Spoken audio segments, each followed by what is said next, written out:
A waitress helped an elderly man out of the rain. What he did the next day changed everything. If you enjoy exciting stories full of meaning, unexpected encounters, and choices that change destinies, subscribe to the channel now. That way you won't miss any videos, and you'll also greatly help the channel grow and continue bringing you stories that touch the heart. Now settle in, because the story you're about to hear isn't just about love between people. It's about empathy, dignity, and how a small gesture can transform entire lives. Let's begin. The rain fell as if the sky had decided to dump the weight of the world on Portland. It wasn't that romantic drizzle from a movie, but a thick, persistent curtain that blurred the streetlights and made the asphalt gleam like a cracked mirror. Cars sped past, splashing water everywhere, and the sound of their wheels cutting through the puddles resembled the city's irritated breathing. Inside the small diner on the corner of Burnside, the air was warm, thick with the smell of stale coffee, freshly fried food, and cheap disinfectant. The clock above the counter showed almost midnight. There were few occupied tables, but the work didn't slow down. Plates, glasses, orders, hurried glances. Routine had teeth. Emily Carter stood behind the cash register, finishing her shift with slumped shoulders as if she were carrying an invisible coat of stones. She was in her early 20s, with dark brown hair tied back in a bun that was already coming undone, and a pretty face that seemed tired of apologizing to the world. Dark circles marked her fair skin, and her honey-colored eyes, which always seemed on the verge of overflowing, were fixed on the crumpled bills and coins she counted with icy fingers. She separated the tips into a timid pile, like someone trying to build a house with matchsticks. 32, 34, $35.70. Her voice came out low, as if she were afraid that the money itself would hear and run away. She took a deep breath. In her purse, there was a folded envelope, an electricity bill with a warning in red, one of those that don't ask, they threaten. Emily looked at the envelope, then at the pile of tips, and a sad, almost automatic smile appeared and died in the same instant.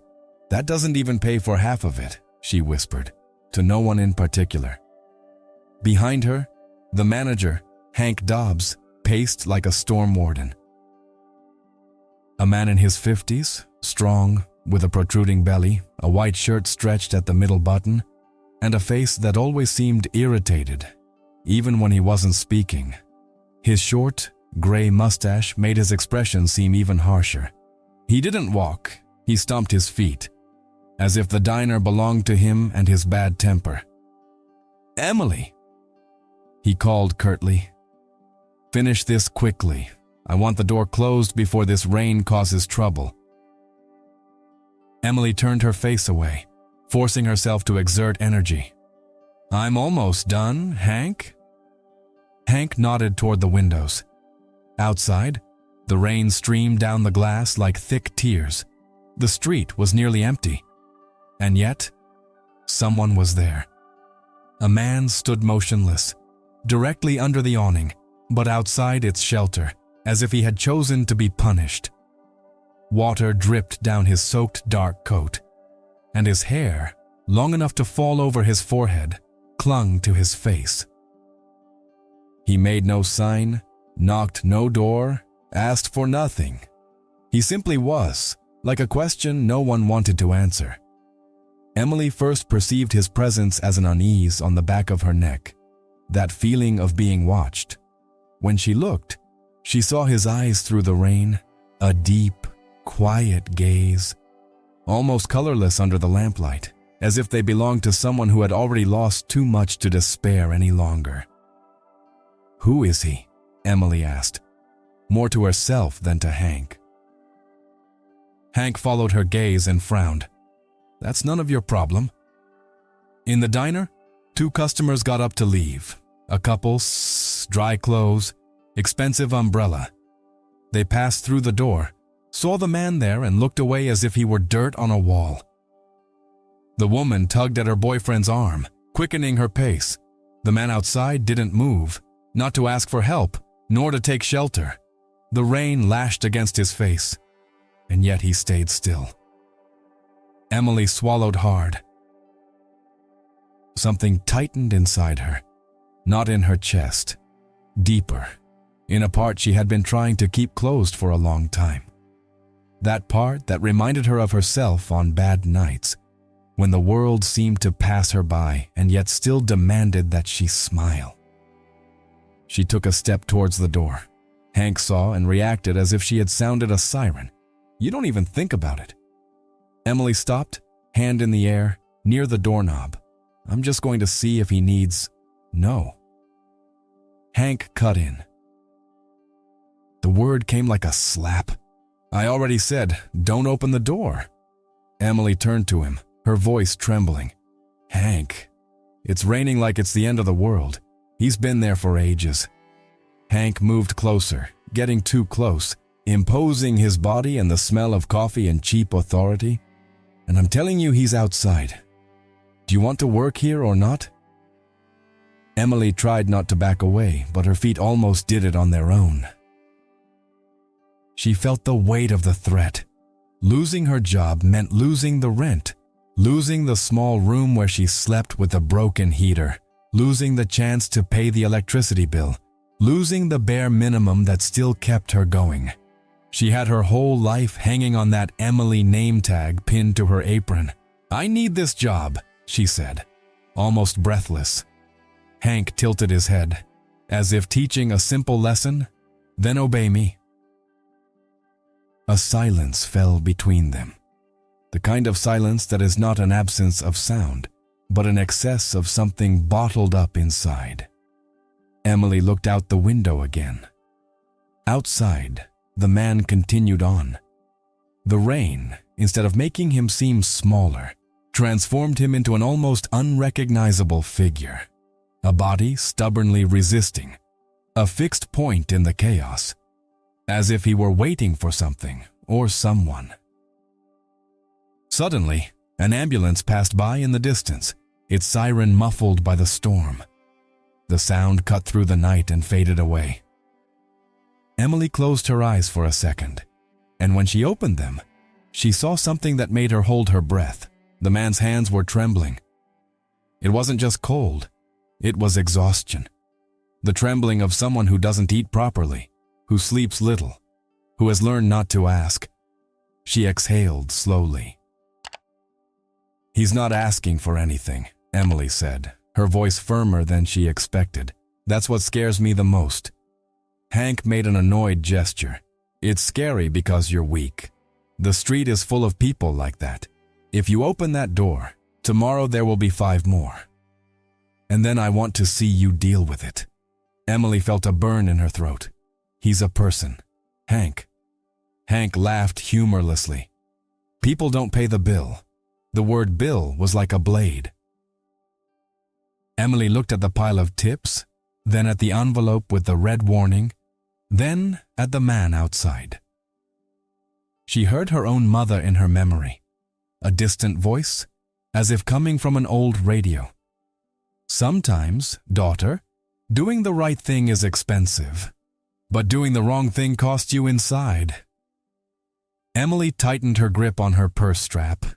A customer at the counter, an older man, his cap wet, watched silently, but said nothing. Nobody said anything. Nobody stood up. Nobody did what was most difficult: to see. Emily walked to the door. Hank took a step behind her, his tone now harsher, threatening.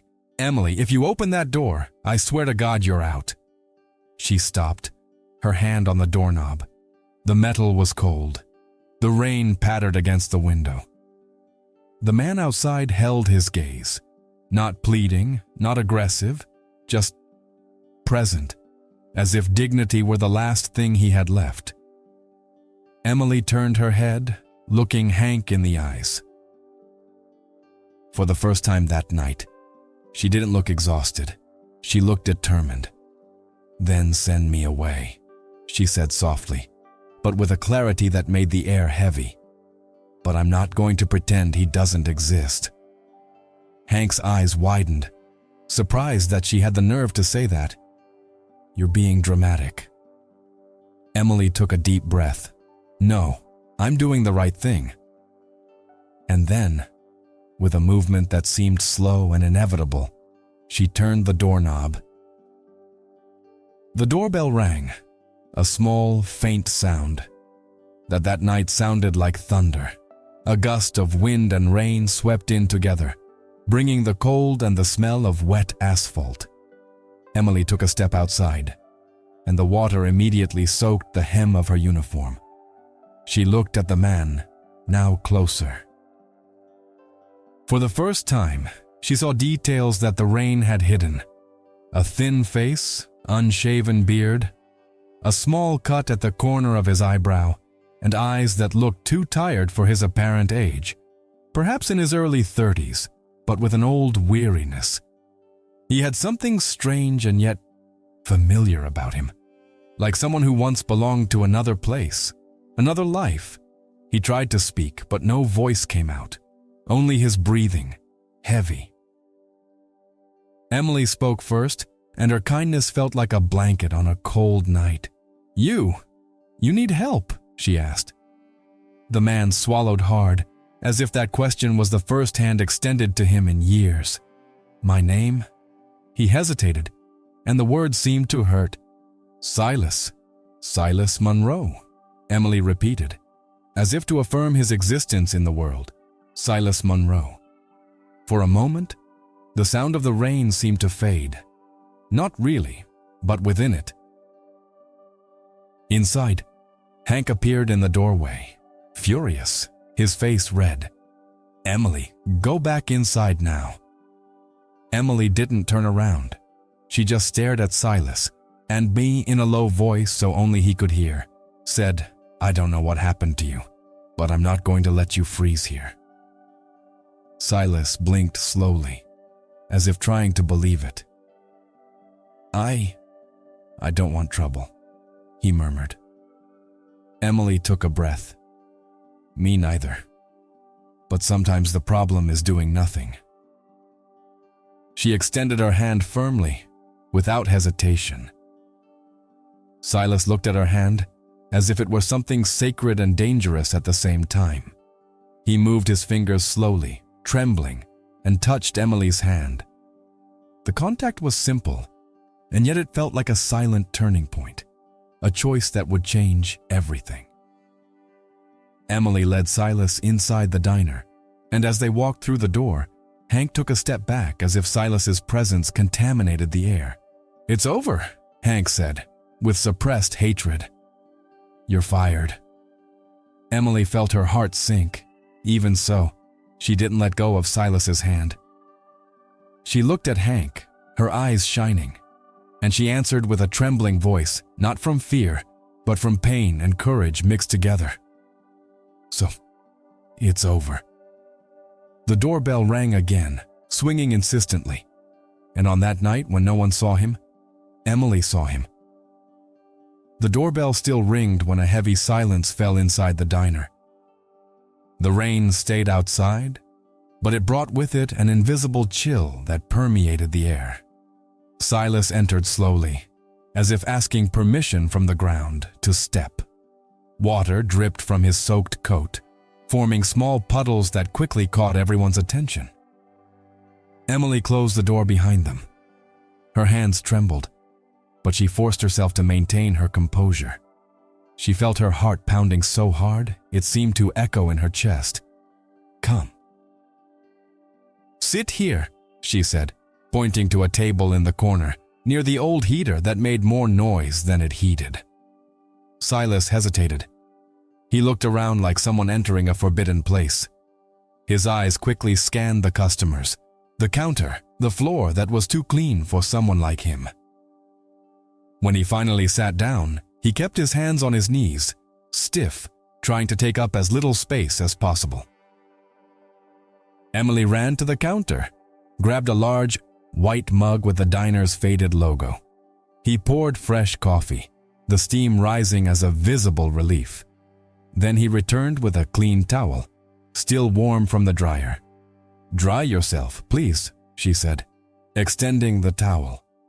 Silas picked up the fabric carefully, as if it were something too fragile. He pressed it against his face, closing his eyes for a long second. When he opened them, there was something new there. Not exaggerated gratitude, but a profound weariness mixed with surprise. "Thank you," he murmured. His voice was low, hoarse, as if it had gone too long without being used. Emily smiled slightly, trying to hide the lump in her throat. The coffee is strong, but it helps. Before the moment could settle, a chair was forcefully pushed against another table.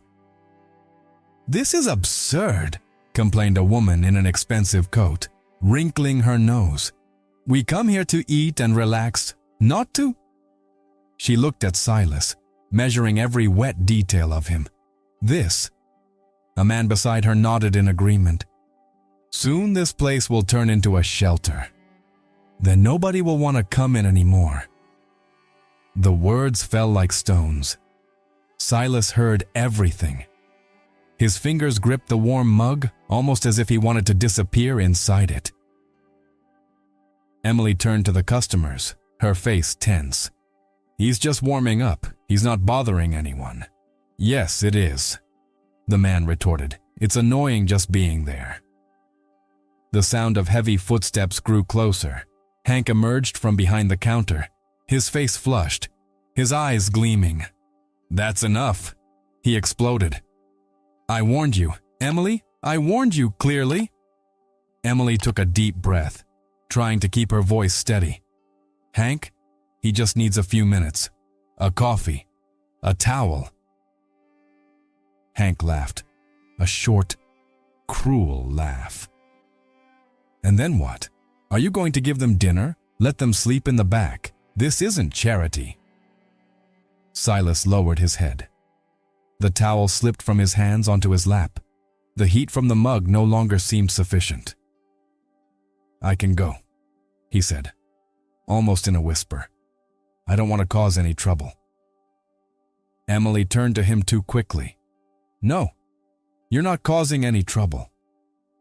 Hank pointed his finger at her, his voice echoing through the diner. "You're not in charge here anymore. Either he leaves now, or you leave with him." The words hung in the air. Some customers looked away. Others watched, curious, as if it were just another free show. Emily felt the ground disappear beneath her feet for a moment. The dismissal was now real, heavy, definitive. She thought about the cramped room, the overdue bill, the phone that could be cut off any day. She thought about the constant fear she carried alone. Silas understood everything. He saw in her face what no one else seemed to notice: the cost. He pushed the chair back slowly and stood up. His body seemed even more tired standing. He picked up his wet coat, holding it as if accepting a sentence. "You've already done more than you should have," he said, looking directly at Emily. His eyes were steady, but sad. "It's not worth losing everything for me." Emily felt her chest tighten. "You don't understand." "I understand," he interrupted gently. "I understand better than you think." Hank crossed his arms, satisfied. "Then do me a favor and go." Silas took a step toward the door. The bell rattled slightly, as if anticipating the farewell. Before leaving, he stopped. He turned to Emily one last time. The entire diner seemed suspended in that instant. "Can I ask you something?" he asked. Emily nodded, unable to speak. Silas took a deep breath. "Don't let this night make you forget who you are." He held her gaze for another second, intense, almost painful. It's rare for someone to open a door when everyone tells you to close it. Emily felt her eyes burning. "And you?" she managed to say. "What are you going to do?" Silas gave a small, tired smile. "Keep walking. That's all I know how to do." He placed the empty mug on the table with excessive care, as if the gesture held immense significance. Then he walked to the door. The bell rang. The rain swallowed him up again. Emily stood still, her heart racing, feeling that something important had just slipped away, or perhaps had just begun. Hank wiped his hands on his apron and said dryly, "When your shift is over, stop by the office." Emily didn't answer. Her eyes were fixed on the closed door, as if she could still see Silas there.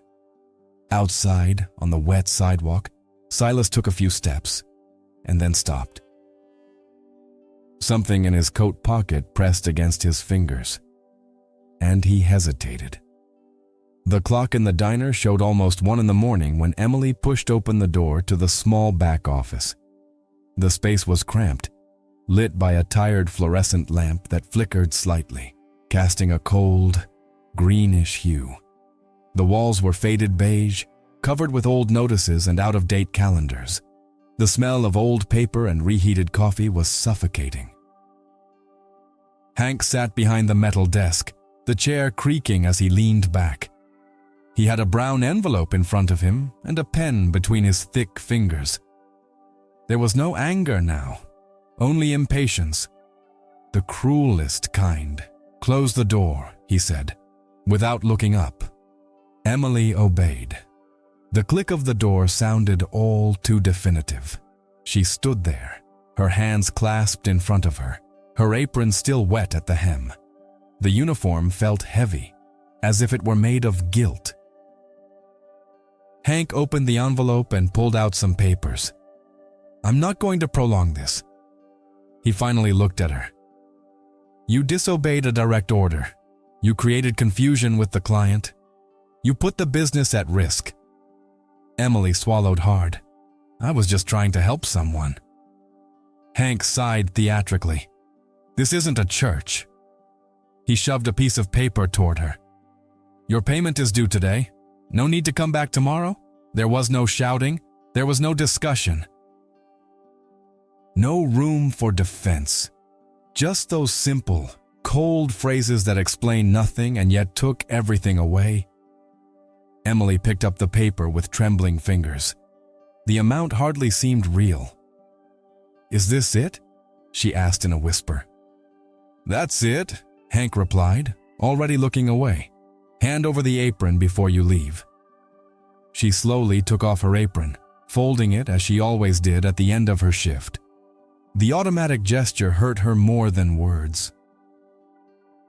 She placed it on the table, as if leaving behind a part of her own routine, the false sense of security she believed she had. "Good luck," Hank said, without emotion. Emily didn't answer. She just opened the door and left. The back hallway seemed longer that night. Each step echoed like a reminder that she no longer belonged there. When she reached the side exit, she pushed the door open and the rain greeted her mercilessly. Cold, impersonal, just like the rain on the street, just like the rain in the world. The door closed behind her. Emily walked along the sidewalk with her bag pressed against her body. The wind tugged at her loose hair, and water streamed down her face, mingling with the tears she could no longer hold back. She didn't cry aloud. She cried inwardly, like someone ashamed even of their own pain. It was just a choice. Just one, she murmured, trying to convince herself that it still made sense. The wet shoes slipped slightly on the asphalt. Each step was heavy, not from physical exhaustion, but from the avalanche of thoughts, the rent, the electricity bill, the phone, the silence of the room when he got home. She paused for a moment under the awning of a closed shop and took a deep breath, feeling a pain in her chest. She reached into her jacket pocket and squeezed the payment envelope. as if she could transform it into something greater simply by wanting to. Across the street, almost invisible among the shadows and rain, Silas watched. He was leaning against a lamppost, his coat still damp, his face partially obscured by the uneven light. His eyes followed Emily's every move with painful attention. He recognized that broken gait. He had walked like that many times before. When he saw Emily leave alone, without her uniform, without any hurry, something inside him sank. So that was it, he whispered, to no one. The rain streamed down his face, but that wasn't what marked his features. It was regret. An old burden rekindled by something new and cruel. The certainty that someone had paid too high a price for him.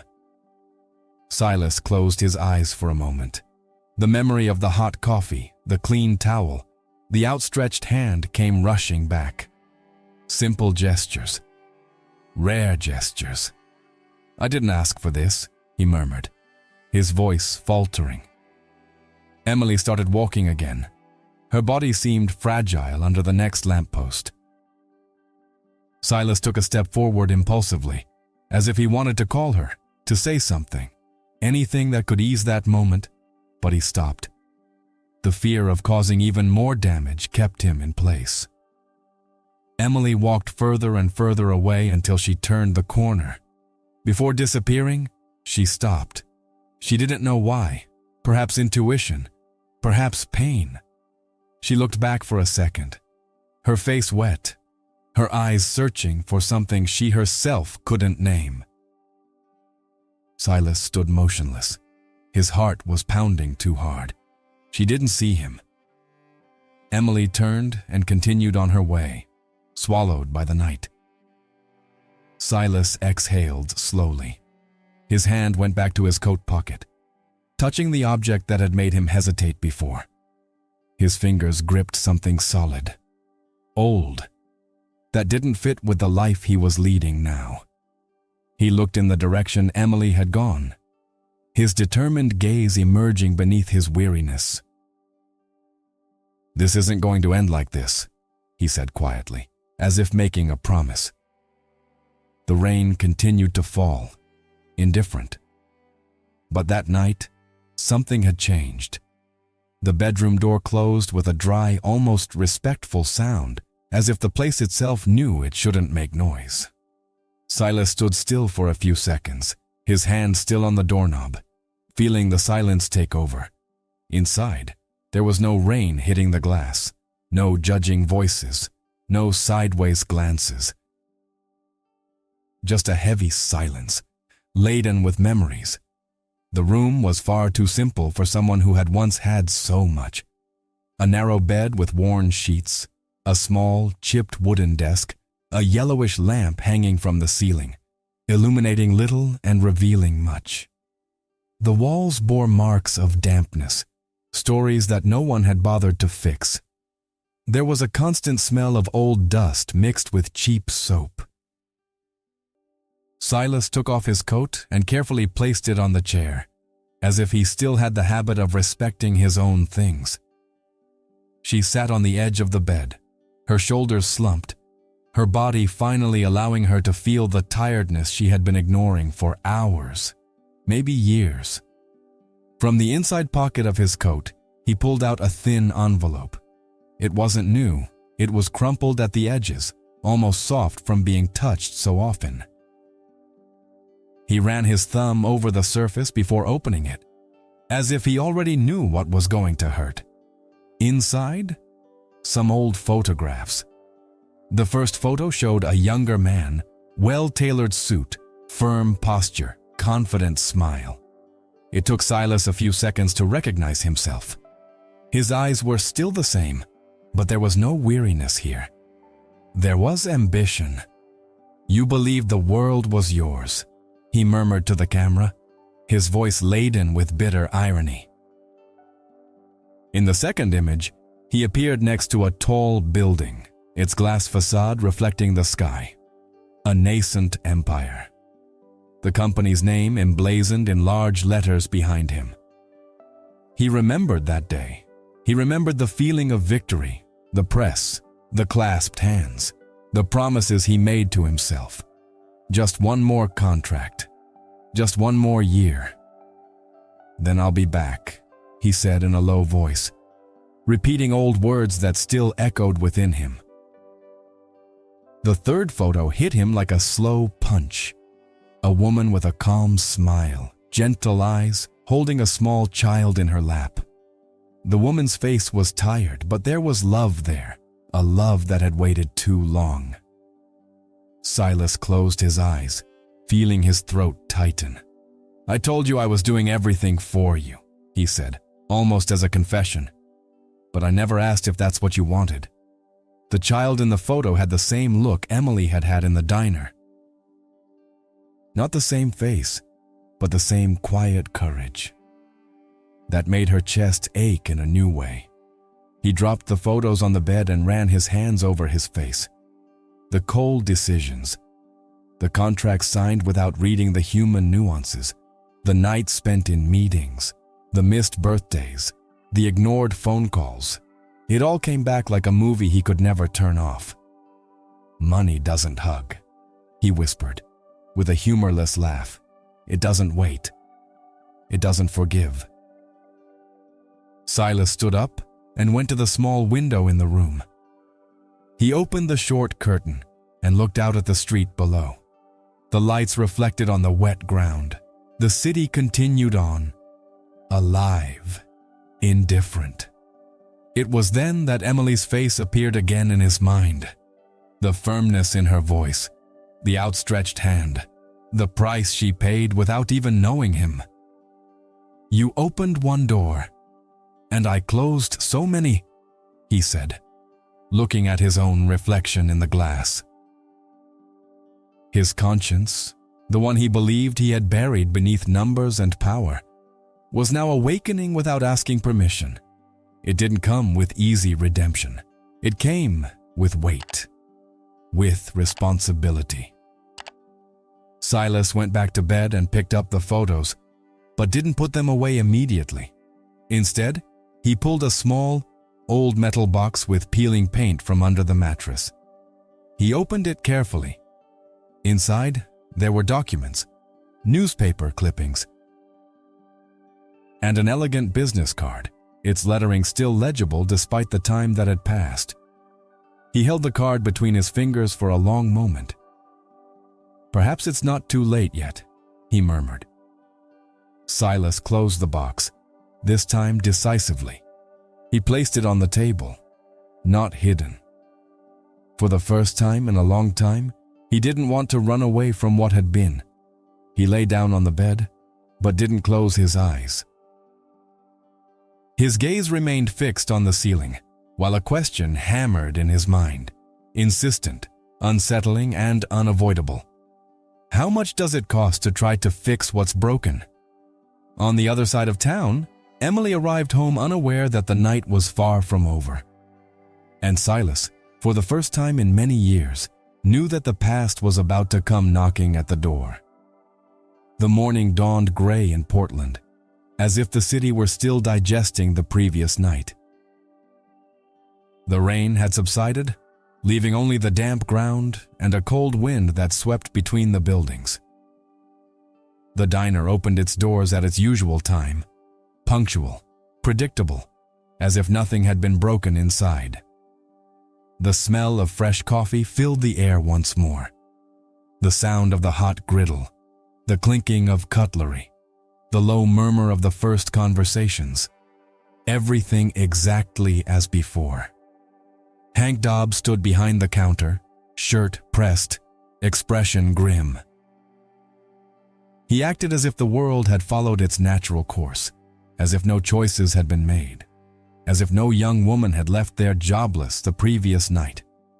"Let's move on," he said to a new waitress, a nervous blonde girl still figuring things out. "Table 3 is waiting. The same customers occupied the same seats. The man in the baseball cap, the usual couple near the window, the woman in the expensive coat fiddling with her cell phone while waiting for her order. No one mentioned the previous night. The collective silence was almost an agreement. "Did you hear what happened yesterday?" One customer whispered to another. "I heard the girl exaggerated," came the indifferent reply. "This isn't the place for that sort of thing." The diner door remained closed for a few seconds longer than usual. Then the bell rang. The door opened. A man entered. He wore an impeccable dark suit, polished shoes, and a perfectly tailored light-colored shirt. His hair was carefully combed back, revealing a firm, marked face, but now clean, organized, and dignified. His posture was erect and confident, like someone accustomed to occupying space without asking permission. Era Silas Monroe. But nobody knew about it. Eyes turned almost reflexively. The flow of conversation slowed. Something about the man's presence didn't fit the place. Not arrogance, but intensity. He seemed out of place and, at the same time, completely in control. Silas paused for a moment after entering, letting the door close behind him. The bell rattled, its sound echoing louder than it should have. His eyes calmly scanned the room, attentive to every detail: the tables, the bar, the faces that had averted their gaze the previous night. No one recognized him as the wet, silent man from the storm. Hank looked up from the counter and frowned, assessing the situation quickly. His body shifted. He straightened up. "Good morning," Hank said, in a more polite tone than usual. "You can sit wherever you like." Silas nodded slightly, without smiling. He walked to a central table, not the corner one where he had sat the previous night. He sat down calmly, adjusting his jacket, crossing his hands on the table. The new waitress approached, nervously. "Do you already know what you'd like?" Silas slowly raised his gaze. His eyes now had a firm, almost piercing clarity. "A black coffee?" "Please." "Of course," she replied hastily, feeling something she couldn't explain. While he waited, Silas watched Hank move around the counter, giving orders, laughing briefly with a customer. The manager's nonchalance only made everything more apparent. He took a deep breath. The coffee arrived. Silas held the mug for a moment, feeling the warmth rise in his hands. The same drink, the same place, a completely different man. Hank approached the table with a professional smile. "Is everything all right with the coffee?" Silas looked up, holding his gaze for a second longer than usual. "That's great." Hank nodded contentedly, about to walk away. Just one more thing," Silas said, his voice firm and controlled. Hank stopped. "Yes?" Silas leaned forward slightly. "The waitress who worked here last night, Emily Carter, isn't she here today?" The name fell into the air like a heavy object. Hank felt a slight unease, but quickly disguised it. "Longtime employee, no longer part of the team." Silas nodded slowly, as if confirming something he already knew. His fingers touched the rim of the mug with precision. "I understand," he said. Silence returned to the diner, thicker, more attentive. Something in the way Silas spoke made the conversations around them fade without anyone noticing. Silas then opened his jacket and took out an elegant leather wallet from the inside pocket. It wasn't the gesture itself, but his confidence that changed the atmosphere of the place. He placed his wallet on the table and looked directly at Hank. "My name is Silas Monroe," he said, with absolute calm, "and I would like to speak with the person in charge of this establishment." Hank's smile faltered, almost imperceptibly. The doorbell didn't ring, but at that moment, everyone felt it. Something was about to change. The silence that filled the diner after Silas Monroe's presentation wasn't immediate. It spread slowly, like smoke, creeping into conversations, gestures, until everything seemed suspended. Hank remained standing at the table, a frozen smile on his face, trying to understand why that name sounded so familiar. Of course. Of course, Hank replied, forcing a light-hearted tone. If you'd like to speak with me, we can go to the office. Silas stared at him for a long second. Then he nodded. This is good. Hank blinked, surprised. Here? Yes, Silas replied calmly. I don't intend to say anything that needs to be kept secret. Some customers exchanged discreet glances. The clinking of cutlery ceased. Even the griddle seemed to slow down. The new waitress stood motionless near the counter, holding a coffee pot as if it were a shield. Hank cleared his throat. Yes, Mr. Monroe. How can I help you? Silas opened his leather wallet and took out some papers. There weren't many, but the way he placed them on the table, aligned, firm, carried a weight that didn't depend on the quantity. These documents, Silas said, touching the first piece of paper with his fingertips, refer to the real estate fund that owns a significant portion of this building. Hank bowed slightly, out of professional obligation, and then paled. The paper had official letterhead, numbers, signatures. He recognized it all too quickly. Silas continued, his voice low but clear. This other one shows the transfers made a few years ago, when the property was almost sold. He slid the second document over, and this, a short, calculated pause, confirms my participation as a silent investor. The word silent hit like a hammer. This must be some kind of mistake, Hank said, but his voice cracked mid-sentence. I know the owners. Silas looked up, his gaze fixed. You know the names that come up. You don't always know who's behind them. Hank swallowed hard. Sweat began to bead on his forehead, a stark contrast to the confidence he displayed minutes earlier. One customer at the counter muttered to another, Are you hearing that? Is he serious? The other replied, in shock. Silas leaned back in his chair, calmly crossing his hands. Last night, I was outside this place, in the rain, invisible. He looked around, without direct accusation, just stating a fact. Today, I enter clean, well-dressed, and I am treated with respect. The entire diner seemed to hold its breath. Hank tried to regain control.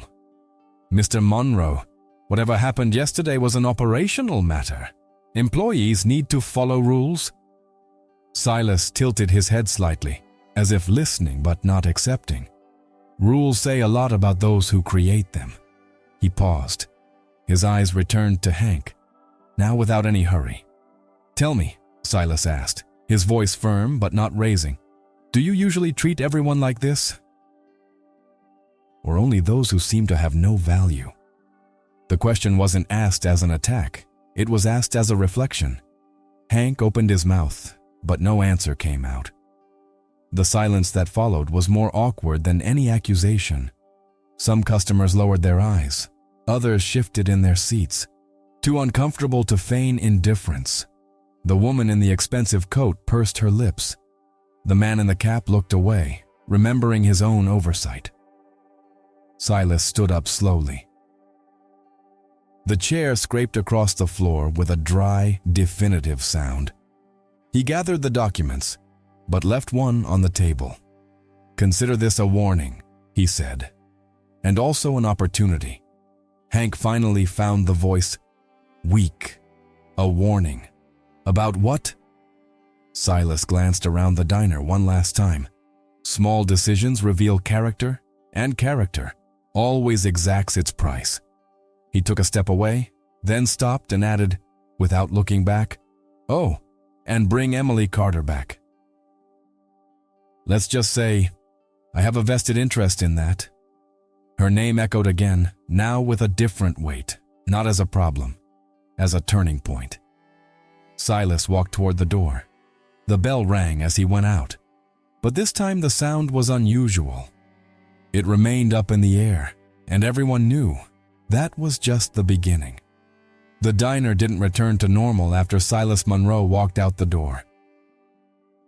Even with orders being delivered and coffee served, there was something different in the air, a silent tension that wouldn't dissipate. Hank remained behind the counter, rigid, his face too pale for someone who had always seemed in control. He didn't shout, he didn't give orders, he just waited, and that made him even more vulnerable. The diner's phone rang shortly after noon. The sound cut through the room like a blade. Hank answered with a movement that was too quick. Riverside Diner, Hank speaking. A pause. The blood seemed to drain from his face. Yes, of course. I understand. The customers watched in silence as Hank mumbled short, increasingly tense answers. When he hung up, he rested his hands on the counter as if he needed balance. "Guys, I'm going to need to take a break," he said, trying to maintain authority, but his voice betrayed his nervousness. The new waitress's eyes widened. "Now?" Hank didn't answer. He just grabbed his jacket and went to the office, slamming the door shut too hard. Minutes later, a man in a light suit entered the diner. He was elegant, with formal posture, his gaze trained to observe everything without showing emotion. He approached the counter and introduced himself in a firm voice. "I represent the property owner," he said. "I need to speak with the manager immediately." The buzz started. The office door opened. Hank emerged, now looking defeated, accompanied by the man in the suit. The representative spoke loudly enough for everyone to hear, without raising his voice. "You are being removed from your duties until further notice. There are serious allegations to be investigated." Hank tried to react. "That's an exaggeration. I always—" "Not now," the man interrupted, politely and bluntly. "Take your belongings." The silence that followed was heavy, but there was something new there. It wasn't fear, it was justice in motion. Hank walked across the room under embarrassed stares. No customer defended him, no comment. He left through the same door through which he had so often expelled problems he didn't want to see. The bell rang. Shortly after, the phone rang again. The waitress answered, confused. "Yes, she's Emily Carter." A pause. "Of course, I'll let her know." She hung up and swallowed hard. She was called to come here. Cut to Emily.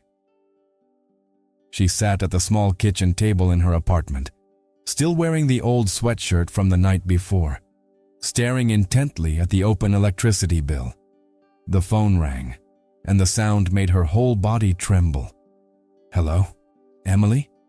This is the diners." Her heart raced. "Did I do something wrong?" "No," the voice replied hurriedly. "They're asking you to come here. Now." Emily hung up, her hands trembling. Fear came first, then shame. Then that old feeling that she would once again be placed before judging eyes. "Just breathe," she told herself, grabbing her jacket. "Go and listen." When Emily entered the diner, the bell rang as usual, but this time everyone stared. She paused for a moment, unsure, feeling the weight of their gazes. Her hair was haphazardly tied back, her face still tired. But there was dignity in every step. Silas was sitting at the central table. When he saw her, he stood up immediately. Emily stopped, confused. What's happening?" Silas approached, respecting her space. "First of all, I want you to know that I'm very sorry." She blinked, surprised.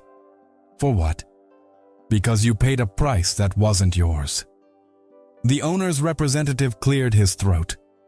"Emily Carter, on behalf of management, we formally apologize for what happened. Your dismissal was unfair." Emily felt the ground shake. "Unfair?" "Yes," the man continued. "You are being rehired immediately, with retroactive pay and compensation for the damages suffered." A murmur echoed through the hall.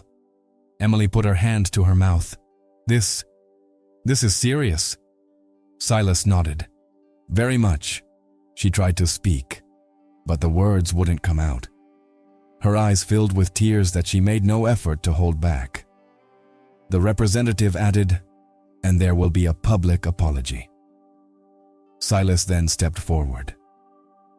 And that's not all. All eyes turned to him. Emily, he said, his voice firm. I don't just want to right an injustice. I want to change what allows it to happen. He paused, letting the impact build. I am acquiring a majority stake in this diner. A collective shock. The woman in the expensive coat widened her eyes. The new waitress put her hand to her chest. The man in the cap smiled, incredulous. Silas continued, and I want you to be a part of that change.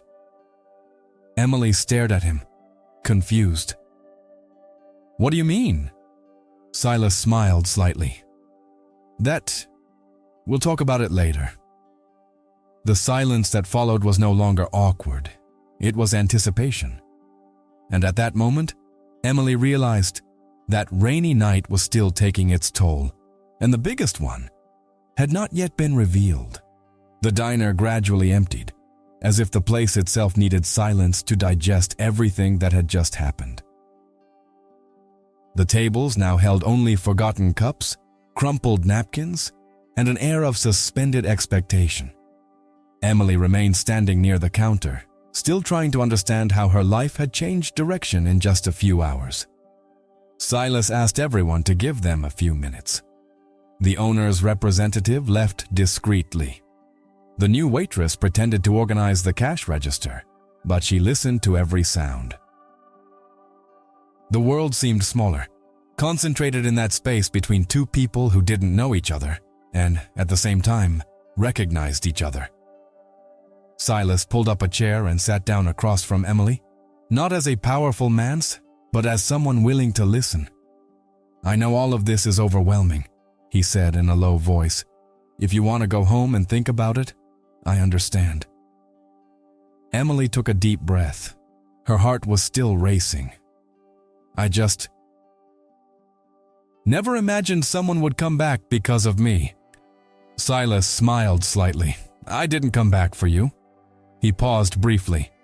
I came back because of what you did. He opened his wallet again and placed an envelope on the table. It was thicker than the payment she was to receive.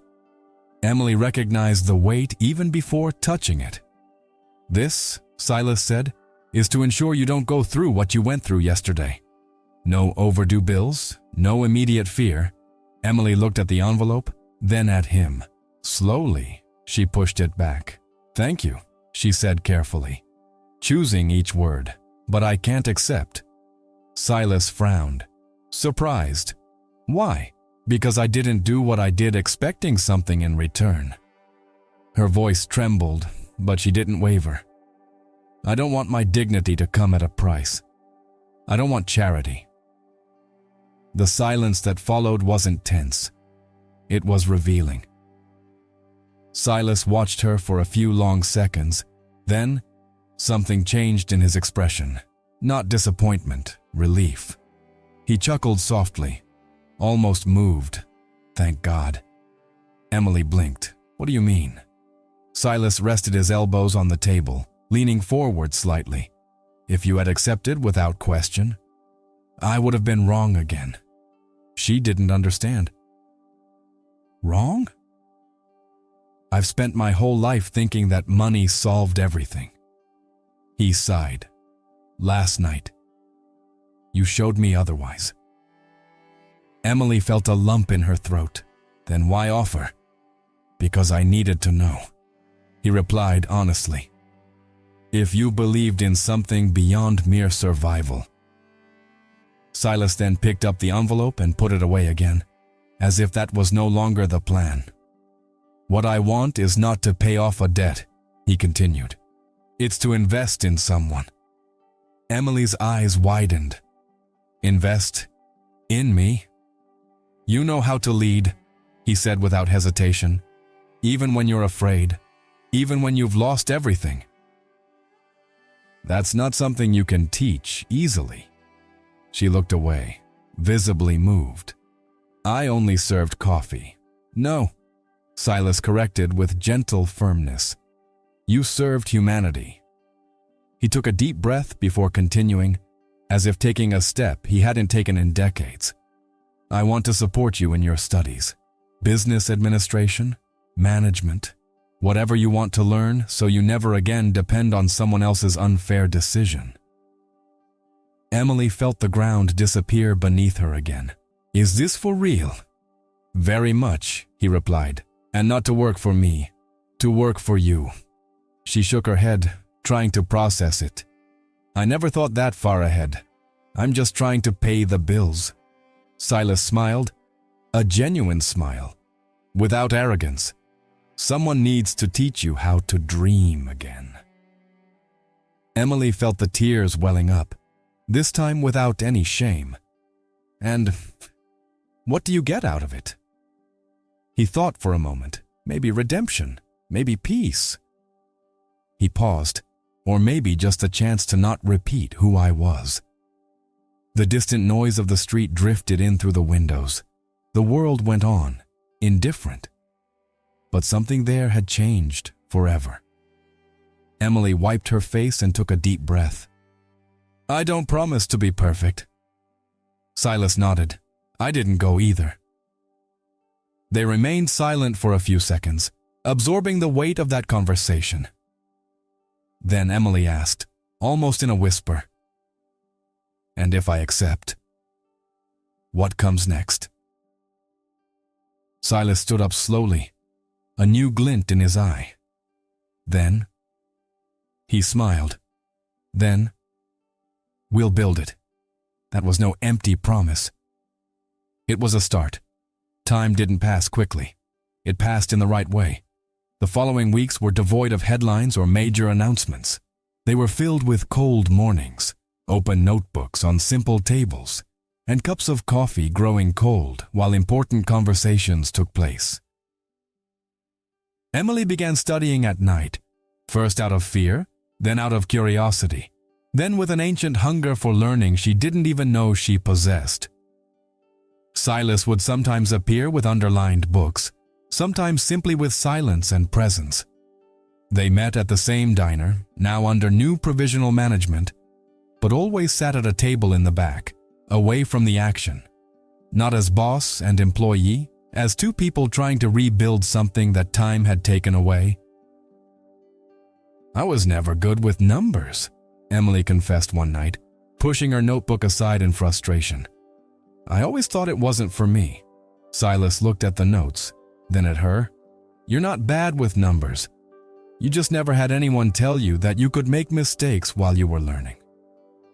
She remained silent, absorbing it all. Another day. It was Silas who arrived differently. Quieter. His gaze distant, fixed on some place that wasn't there. Some days the house seems too big, he said suddenly, without looking at it. Not because of the size, but because of the echo. Emily slowly closed the book. Do you talk to anyone in your family? Silas hesitated before answering. Not anymore. He swallowed hard. Some doors, when they're closed for too long, just don't open the same way. Emily nodded. She didn't try to fix it. She just stood there. If you want, she said carefully, we can have lunch together tomorrow. It doesn't solve everything, but silence weighs less when it's shared. Silas smiled, a small but genuine smile. You have a strange way of making things simpler. I just listen, she replied. As the months passed, something changed in both of them. Emily began to walk differently, no longer with hunched shoulders, apologizing for existing. She started to voice her opinions, to ask difficult questions, to imagine possibilities. A small plan took shape in her notes, a community cafe with fair prices, open doors, a place where no one needed to feel invisible. "Do you really believe this can work?" she once asked, uncertainly, showing him the draft. Silas looked at the paper as if he saw the future. "I believe in you." And that's usually what matters most.